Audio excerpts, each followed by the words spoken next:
What's up, guys? So we're at DSTV Premiership action. It was AmaZulu going up against Mamelodi Sundowns, and the game ending 0-0. Gotta tell you something. Regardless of the fact that it ended 0-0, I found it thoroughly entertaining. It had a lot of passion, had a lot of intensity. I think both teams knew what was at stake, and they both really wanted it, especially even on the bench as well. I mean, that was entertaining to watch as well. And you could see even the first half. I think one thing I loved about the first half was tactically it was so good in the sense of both teams were sort of pressing each other. They were pressing each other, canceling each other out. I mean, even there was sort of, despite pressing each other, they were not also conceding many chances for both teams, considering the fact that even both keepers were hardly tested within the first half. I think Mamelodi Sundowns had more of the ball purely because of they've got more quality than what AmaZulu did. We jump into the second half, and I think what I had thought of Mamelodi Sundowns' fatigue creeping in, I think it sort of did creep in a little bit. I mean, other than the streetwise move that Brian Mate described, that Thapelo Morena did in terms of having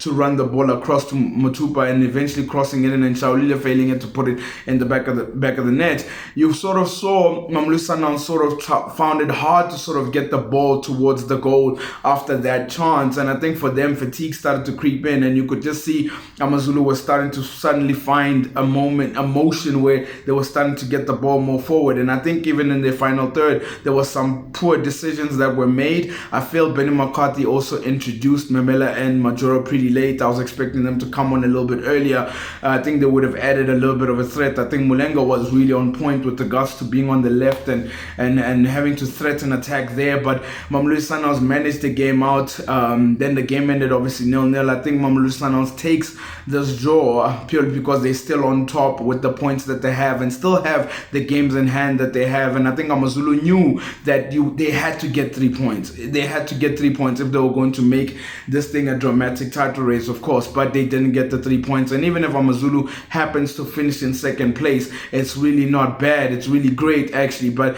I think Mamelodi Sundowns will definitely take this draw.